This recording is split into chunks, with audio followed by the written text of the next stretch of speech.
Hello, welcome to the Comic Book Commentary. I'm Bo Leidig, and this week we are going to get right back into the War for Venus with Shrapnel Aristeia Rising number 3. So let's zoom in and take a closer look.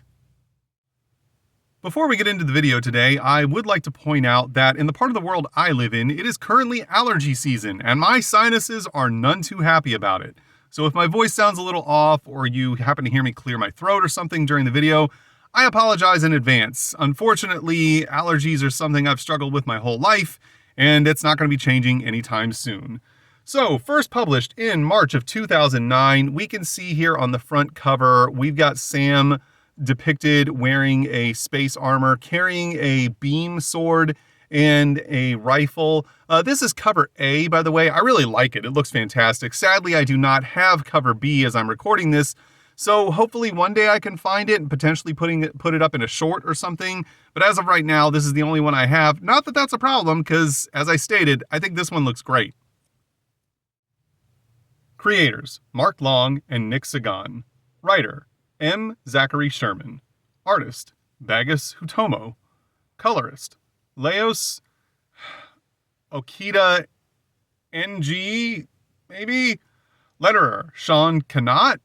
And editor, Jim Demonakos. I had to have pronounced at least half of those names wrong, and I do apologize for it. I don't know how to say all of those. We see here on the first page, the comic takes place and picks up exactly where issue 2 left off, and the battle has just ended. At this point, we see Sam with some of the other members of the unit that she helped save, including her friends Jammer and Stapp, looking across a warehouse building filled with shipping containers because they didn't have the necessary amount of coffins for all of the bodies for the soldiers who were lost defending Venus against the invading Space Marines. And they're kind of just in shock and disbelief of exactly how many of their friends and fellow Venusians that have perished already this early into the battle, and it's only been like the first day of the invasion. Stapp and Jammer are actually very concerned about the fact that all of these people have to be buried in shipping containers, but Sam says that's really kind of irrelevant, and Jammer then states that he believes someone should probably say a few words.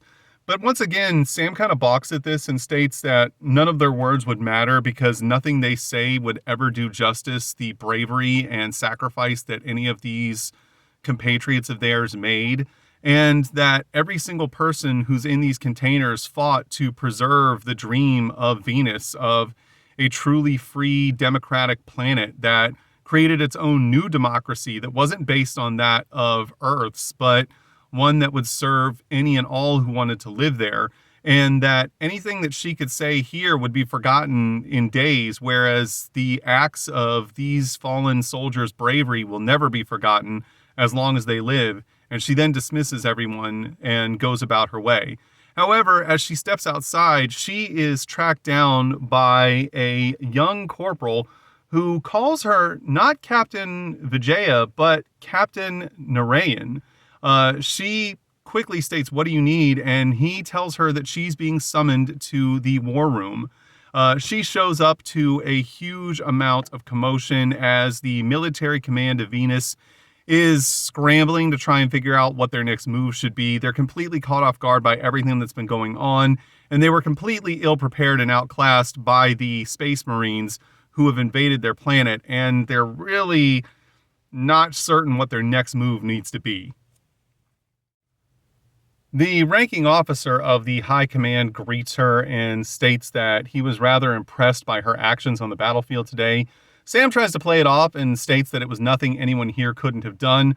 However, he tells her to spare him this explanation, as he knows exactly who she is, and then calls her once again by her real name, Captain Narayan. He states that he's well aware of all of her accolades and the medals that she's won during her time as one of the Space Marines, during the battles of Mars and Jupiter, and even on the complete snafu that was Odessa. And then he states that despite the fact that there are many who want him to shoot her where she stands for exactly what happened on Odessa, And he's actually trying to fight that urge himself as he fought against the Marines on Io. He's hesitant to do so because of A, what he saw her do on the battlefield today, and B, because he believes that her actions prove that she is absolutely not working on behalf of the Marines. And then he states that he believes that she would be best served to come and fight for the Alliance because she understands the tactics of the Marines better than anyone, and she understands how to counteract those tactics. And from what he's seen, given that she was the only Helot to ever make the rank of officer in the Space Marines, keep in mind, Helots are unmodified human beings who have not been given any sort of gene manipulation to augment their natural human capabilities, that he believes that she may in fact be the best Marine who's ever lived, considering that that's not a position that they ever put Helots into. So he thinks that she could be the secret ace up the sleeve that the Venusians need to actually fight and potentially win this war. So he actually promotes her to infantry battalion captain and wants her to lead all ground force operations in this fight against the Marines. However, this catches Samantha completely off guard, and she simply states, "I can't," and runs off. As we see then, she enters a nearby bathroom and immediately throws up.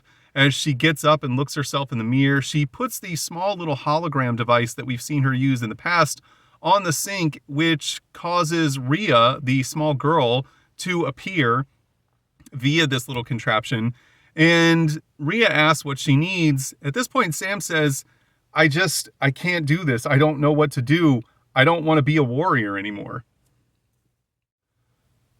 Rhea then asks Sam exactly what she wants, and Sam asks Rhea to tell her what to do. However, Rhea reminds her that that's not how this works, and she can't do that. She then asks Sam if she's afraid because she values her own life more than that of the Venusian people. However, Sam tells her that's not the problem at all. What she's truly afraid of is herself. And she's afraid of herself because every day she looks in the mirror and hates who she sees looking back at her, because she knows no matter what she does, she can never atone for the sins of her past, and that she'll always be responsible for the blood on her hands, and that no matter how hard she tries, she can't stop hating herself whenever she sees her reflection. But Rhea reminds her that she can't allow her past to forever dictate her future, and that if she ever wants a possibility of healing, she has to take the opportunity to move forward and stop living in the past. At this point, a knock comes on the door and interrupts them, and Sam turns off the hologram device and grabs a nearby razor and begins to shave her head as she tells the person knocking that she'll be out momentarily. Now, hopefully this is some kind of futuristic space tech razor, because I can tell you, this type of razor, if it's not some kind of futuristic tech we've never seen before, would never be able to shave her head in its current configuration. That's not how these type of razors work at all, which I do find kind of hilarious that this is what they would have drawn to show her trying to shave her shoulder-length hair with. Meanwhile, back in the war room, the commanding generals are arguing amongst themselves on what they need to do and what their next move should be. Currently, they have about 12,000 civilians that they want to evacuate off of the planet. Unfortunately, the space elevators have already been taken control of by the Space Marines, and the Venusians do not have forces nearby that are capable of storming these locations and taking them back. And one of the generals even suggests that possibly their best option is to surrender. However, at this point, Sam walks back out of the bathroom and states, no, there is no surrender, there is no retreat. We're going to take these bastards head on and take Elevator Complex 5 back from them. However, one of the generals brings up to her that this complex is over 900 kilometers away and asks, how are we supposed to just take that? Sam then states that if they can blow the processing station and release the comet that is being held by a gravity field for mining purposes in the atmosphere of Venus, they can jettison the comet and it will break apart as it's leaving the atmosphere, causing tons of debris to fall off of it, and then this can be used as cover for all of the escape shuttles for the civilians, as they'll blend right in with all of the debris. However, one of the other generals then brings up, well, how exactly are we supposed to get to that elevator then? Just walk? And Samantha says, yep, that's exactly the plan. And he's shocked when she tells him this. However, she reminds him that they have a few damaged mech walkers from the Marines outside, and that they can part one to repair the other one that's less damaged, and then use that to walk across the Venusian deserts to get to the elevator, and also repair some of the Marine spacesuits and use those to actually blend in and use them to cover for who they actually are and what their purposes are on this mission. At this point, one of the other generals speaks up and says, I don't think this has any real possibility of working. It's a long shot. I mean, overall, this is more than 600 miles away, and, they're supposed to just walk there. This could take weeks, if not more, and we don't have that kind of time. However, the commanding general states that, we don't really have any other options at this point, so we're going to have to just take her up on the offer, and then ask Sam directly what she believes the chances of success really are on this mission. And her response is simply just, you miss 100% of the shots you don't take, which is not really the kind of answer you want to give to a general who's trying to save a bunch of civilians. But she then states that she believes that she can do this, and that she'll only need a certain number of codes and authorizations to make the whole plan come together. The general gives her his blessing, but states that she's got 5 days to make this happen, or they're just going to have to surrender so that none of these civilians die. However, at this point, they're interrupted by a private who comes running into the room, screaming for their attention. The private informs everyone that there is a U.S. United Space is what the U.S. stands for, not United States, but United Space Marines transport that is broadcasting a Primus code, which is a code for a peaceful meeting to try and open negotiations in this universe, and wants to know what he should do. The general instructs the private to allow the ship to land, and then commands that Sam should go and meet this envoy, as she seems to be the only one who has a real clue about what's going on and how it should be dealt with. She initially states that she probably isn't the best for this mission, as she's a blunt object, not a diplomat, but the general tells her that their brand of diplomacy is blunt objects at this point, and she's the best suited for this job. As we see the transport land, we see that Sam is flanked by 2 guards, as is the Marine who is coming to speak with her, as these are the rules of the Primus agreement, apparently. And as the CO from the Marine steps off, Sam is shocked to see that it is in fact the Colonel who we met in issues number 1 and 2. And we find out now that the two of them have a long history, as he's the one who actually trained her throughout her military career with the United Space Marines. He is somewhat surprised to see her, and then turns and tells his guards to go ahead and get back on the ship. They ask him if he's sure, but he tells them that he knows exactly who this is, and if she wanted to do anything, there's nothing that either of the two of them could do to stop it. She responds in kind and tells her 2 guards to leave, so that she and the colonel can have a discussion without interruption. And she then states, fancy seeing you here. And he's like, yeah, so this is where you got off to. And she responds by saying, this is where you ran me off to. As the two are now left to speak privately, they start to get into it with one another, as, the colonel states, I think you had options. You didn't have to desert. But Vijaya, by the way, her real name is Vijaya Narayan. Before, she was going by Samantha Vijaya as her cover, but that was just to try and hide who her true identity was.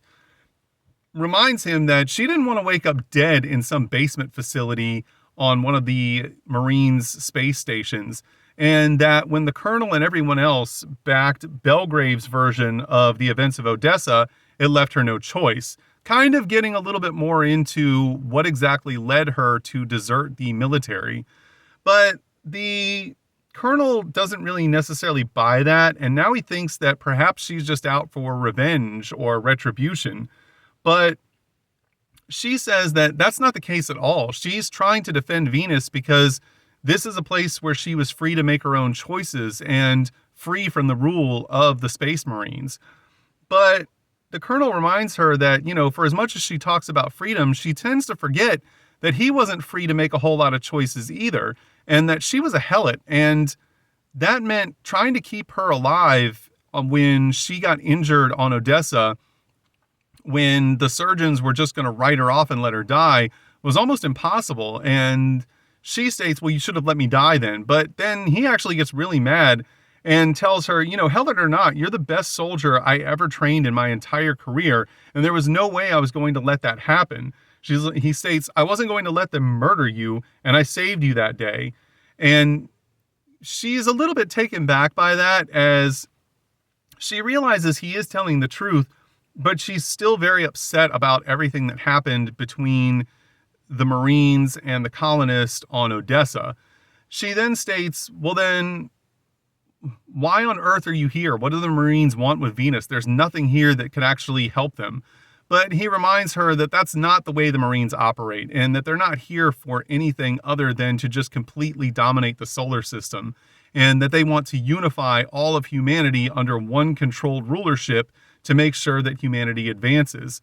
And he then informs her that she's gotten the attention of the Marines' high command and that they got the message, but he also reminds her that she got lucky and that the Nevetsky Gambit, which is apparently the formation and military action that she used to defeat the Space Marines in the previous battle, was really surprising that it worked, as that's basically something that they all learn in boot camp. But she responds by stating, yeah, well, maybe all of your soldiers need a refresher course because it worked, didn't it? And he then says, listen, I'm not here to argue with you. I came here to tell you that if Venus surrenders now, there's not going to be any further persecution. There's not going to be any more retribution. No one will face any criminal consequences, and the Marines will allow everyone to live.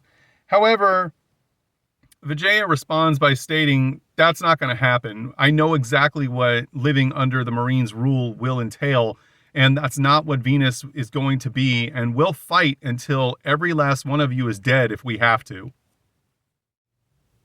However, the Colonel then tells her that he actually already informed the Space Marine High Command of this, and that they didn't necessarily believe him. He then states that officially he has to tell her that he's disappointed by the way that she's responded, and that she didn't take him up on the offer, and believes that she's being unreasonable, and that her insults and the way that she's conducted herself are completely unbecoming, and that this is completely unacceptable by all accounts. But he then states on a personal level he's actually quite proud of her. And she's shocked when he says this, as she really can't believe that he would ever tell her something like this.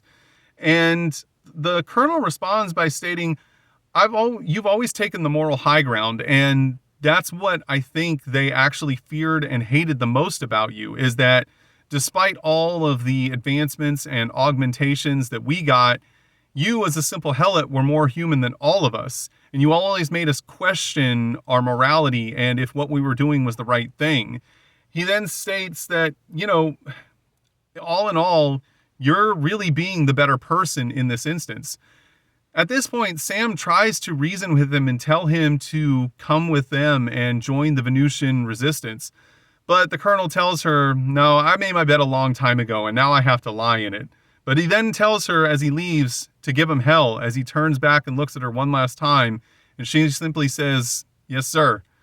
At this point, we go to the hangar bay where the two mech suits are being worked on, as Stapp complains by stating, why are we having to go through all these things with a fine-tooth comb?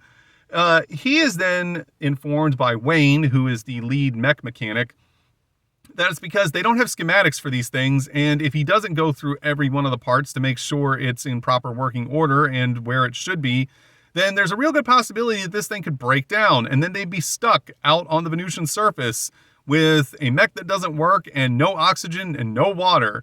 At this point, Stapp says, "All right, you're right. I'm sorry." And Jammer kind of makes fun of him, stating, "This is why you got fired so much from all your jobs." Stapp basically tells him to go to hell.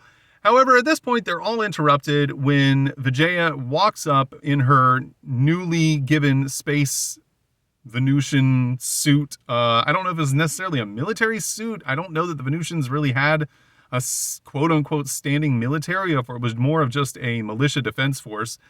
And she tells them all at ease, but she also informs them that she doesn't believe in keeping any of the people underneath her command in the dark, so she's going to give them the full rundown of their mission. She allows them to know that their mission is to trek across the surface of Venus 600 miles to get to Space Elevator 5 so that they can free it from the Marines and then use it to evacuate 12,000 of the Venusian civilians to safety. Wayne then pipes up and says, "Yeah, none of us have ever done anything like this before. Why exactly are we the ones who are on this mission?" Vijaya then explains that Wayne is their best mech mechanic, and that two of the other people involved are really good at computers and repairing them, and also using their ability to hack, and that one of the others is very good at navigation, and that it will all come together once they actually get out on the mission. However, Wayne then responds by stating, "Yeah, but you're talking about us going over 600 miles on foot to try and get here. You know, we're going to be dead by the time we get there in this piece of crap." At this point, Vijaya sits all of the people in her force down and begins to tell them the story of Lieutenant Presley O'Bannon. Now, for those of you who don't know, Presley O'Bannon was a real person, and he was actually the first American military officer to ever raise the American flag over foreign soil during a time of war. This was done with only like 7 troops and some support from some naval ships, and then also like some ragtag groups of Christian and Muslim freedom fighters. Well, I don't know freedom, but fighters. When they conquered isn't even necessarily the right word, but basically they took Tripoli. And the whole Marine Corps song that you hear where they talk about "To the Shores of Tripoli," that's the battle it's referencing. Now, why this is important is because she's explaining why the Marines still carry swords. And in this case, in the far-off future, they're carrying beam sabers, which looks suspiciously like flashlights, if we're being quite honest. But she states that Hamet Karmanali, I don't know if that's the way you say it, handed his sword to O'Bannon after the battle was over as a sign of like reverence, and that this was the same type of sword that was carried by his Mamluk tribesmen. Now, that being said, that part of the story is not necessarily confirmed, but it is the basis as for why the Marines currently, as I'm recording this video, still issue one of those swords to their officers. Now, that being said, they call them the Mamluk sword, when in reality, they're just a shamshir. Like, I don't know if they just didn't realize that that's what they were called at the time. And given that that battle took place during the 1800s, shamshirs would have been very present throughout the entire Persian world there, or during that time. But apparently they didn't know that's what they were called, and they just called them the Mamluk sword because that's what the Mamluk tribesmen carried. She tells them all that, you know, if he was able to do something like that with literally no technology, no mechs, no gun, or no, you know, automatic rifles, that they could do the same thing with all of the stuff that they have. However, some of the people in the group kind of talk back a little bit, including Jammer, who states, you know, we don't have naval guns to back us up, or 1,000, you know, allies in terms of, you know, ragtag fighters and whatnot. But she also states that, you know, we don't have camels either. So the point I'm trying to make is that these people were able to do something that everyone would have told them was impossible in a time frame that they shouldn't have been able to do it in. And because like they're about to do, these people, O'Bannon, he had to cross a desert of like 500 miles to even get to Tripoli so that they could do this. It really should have never worked. Like, it is kind of shocking that they pulled it all off. So at this point, Vijaya just tells everyone, listen, this is the mission we've accepted, and if we fail, a lot of people are going to die, and we're going to have to surrender to the Marines. So we don't have an option to fail. She then tells them that she wants the mech ready by 8:30 in the morning because they're leaving at 9, and she then asks if this is received loud and clear, to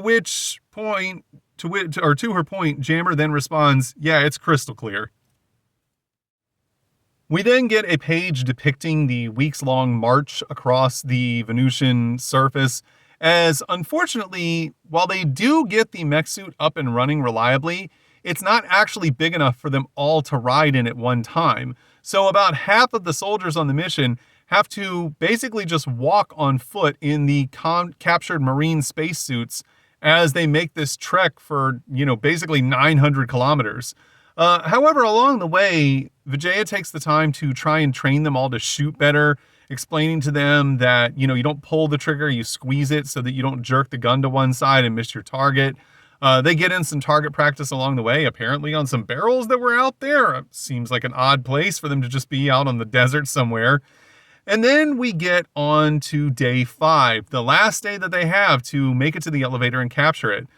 Some of the soldiers are in the back, kind of joking around, ribbing each other, having some fun. And one of them says, hey, by the way, what kind of a name is STAP? And STAP responds, hey, glad you asked. It's an acronym that stands for, and then he's cut off by one of the others who states shorter than average. He's like, no, stronger, which I feel like is just kind of a funny little thing that they're still in the future making fun of people who are short. Meanwhile, Jammer, who is piloting the mech, is sitting alone, and Vijaya asks how he's holding up. He says just fine, that as long as the terrain dampeners keep operating, they'll make it in time to complete their mission. However, Sam, aka Vijaya, responds by stating that's not what she meant, and that she wants to take this moment to explain to him about what happened down in Odessa. Now, if you've been watching the rest of the episodes I've been putting up about this series, and if you haven't watched them, by the way, you can find them in my Radical playlist. Sam and Jammer had a brief romantic relationship, which would have been fine, except for the fact that Jammer, now knowing that Vijaya was in the Marine forces that captured Odessa, is furious because he had family members who died on Odessa, and she kept that information from him. And now it's driven a huge wedge in between the two of them and the relationship that they have with each other. Vijaya then informs Jammer that she was part of a small Marine contingency that was sent there as peacekeepers. Unfortunately, before they got there, the Helot Liberation Army showed up and stirred up all the demonstrators into a full-blown riot. Her commanding officer, a Captain Belgrave, instructed her and the other Marines to set up a defensive perimeter around the spaceport. Unfortunately, as she states, when you set up a defensive perimeter like that, you have to be willing to pull the trigger in order to solidify your defensive line. And she couldn't do that, but Captain Belgrave had no problem with it. And when some of the people in the demonstration started brandishing weapons, he ordered her and the other Marines to open fire upon them. The problem is that these demonstrators, while brandishing weapons, never actually fired upon any of the Marines. However, this didn't matter to Belgrave, and when Vijaya wouldn't fire on them, he relieved her of her command and gave the order, and all of the Marines opened fire on the demonstrators and killed hundreds of protesters, including dozens upon dozens of women and children who were just helpless to fight back. And at this point, everything went completely belly up, and the Marines had to retreat back into the spaceport to try and hold on until reinforcements could show up. Unfortunately, they were outnumbered about 15-1, and when they tried to do their best to hold the line, the Helot Liberation Army used some long-range rockets to shoot down a ship that was coming in with supplies, which crashed into the spaceport and caused a bunch of damage, which forced the Marines even further in to a position where they couldn't hold. At this point, she and everyone else knew that there was no way that they were making it out of this battle alive, as she basically said that they had all prepared themselves for the absolute worst and that they were all going to die that day. However, Captain Belgrave, still believing that, he was in the right, realized that if the mission went sour, he was either going to be killed here or he was going to get court-martialed and formally executed for causing such a problem in the first place. So he decided to go for broke and instructed all of the Marines to use their mag locks in their boots, and that he was going to blow the airlock to the spaceport and open it up to the atmosphere. At this point, none of the Marines were on board with him anymore, and they tried to stop it. However, he basically just decided that he would take matters into his own hands then and blew the airlock himself before all of the Marines could even get magnet locked into the ground of the spaceport. And immediately it created a vacuum and sucked all of the demonstrators out. Thousands of civilians were instantly killed, along with, dozens of the Marines that he was in charge of. And Sam realized at this point that she couldn't go on living like that, and that was why she deserted, as not only were all these civilians killed, but dozens of people that she called friends, and that she's never been able to forgive herself for not preventing that ever since. However, at this point, Jammer comes in with the response that she nor I were expecting, as he simply states, "I love you." She's shocked when she hears this, and he says, "Look, Sam, the problem is that ever since that night we spent together, I've been in love with you. And after hearing what you said about all the people who fell, and then giving us the pep talk the other day, telling us about these ancient Marines, and even the story you're telling me now," he's like, "I can't help it. I'm sorry. This is just the way I feel." However, before she can respond, they're hailed by a contingent of Marine fighters who have come across them and want immediate identification before they open fire. They quickly spring into action as Vijaya tells them to stick with the plan, give them the date and time, and then give them the specific code needed to verify. And Jammer does this immediately to try and make sure that they're not having to fight a group of Marine jet fighters before they even get to the space elevator. As they wait out a few tense moments to get the all clear, the fighters state, "Welcome home. We're glad you guys are back. We're going to have hot chow at 0500. Stay safe out there."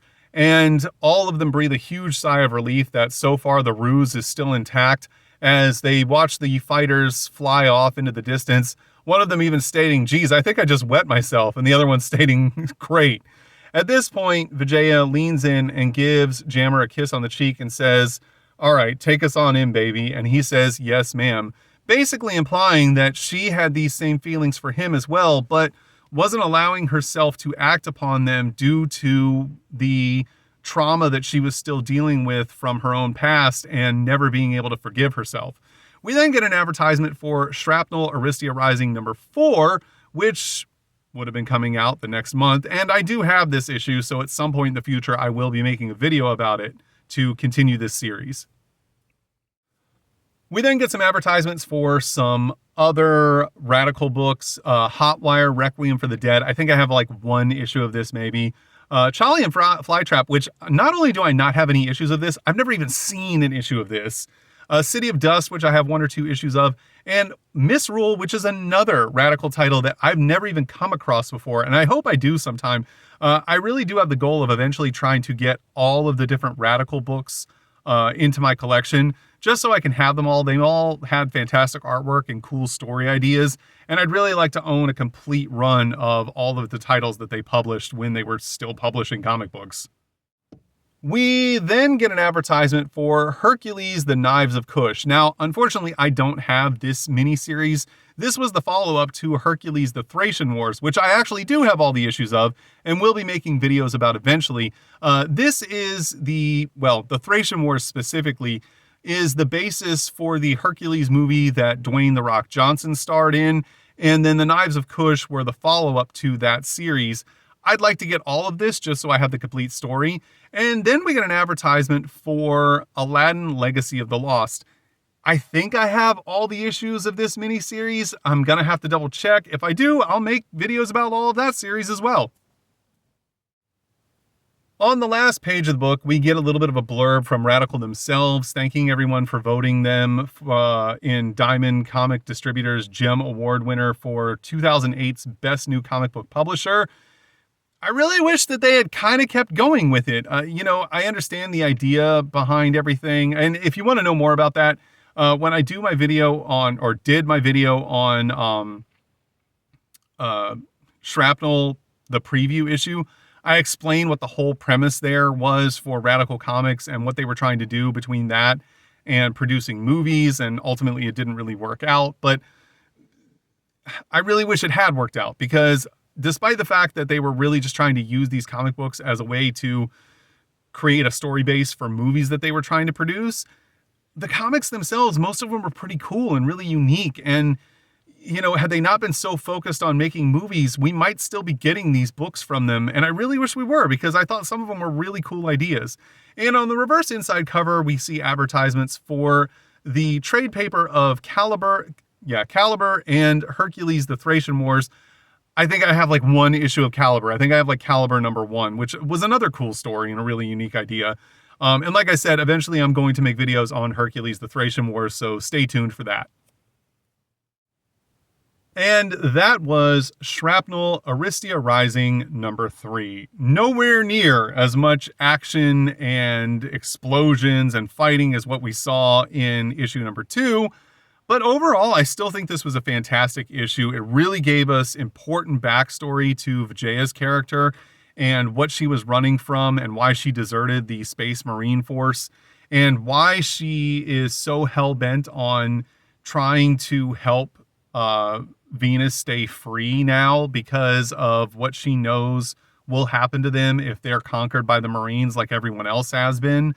And it also gives us a better insight into why Venus is so important for maintaining a level of democracy and equality in the universe that doesn't exist anywhere else now, thanks to the Marines' conquest. I really like the world building that happened in this issue. It really gave us a lot more to go on in terms of the conflict as a whole and the motivations for a lot of the characters, and also creates some new story points now with the renewed romance between Jammer and Vijaya. It really does do a good job of giving a humanity to all of these characters and make you care more about them. Whereas before they could have just been, really generic had we not gotten an issue like this that gives us more insight into who everybody is and what they're fighting for. And, sometimes people get a little bit bored with real dialogue heavy comics or comics with a lot of exposition. But I do believe that they're very necessary in some instances to give us a better understanding of what the story we're reading is truly about. But then again, these are just my opinions. You may have hated this issue and thought it was, too slow paced and it was too wordy and that it should have had more action like we saw in issue #2. And if that's the case, it's okay, because everybody's entitled to their own opinion. If you enjoyed today's video, please feel free to like, comment, and subscribe. And thanks for stopping by. Have a great day.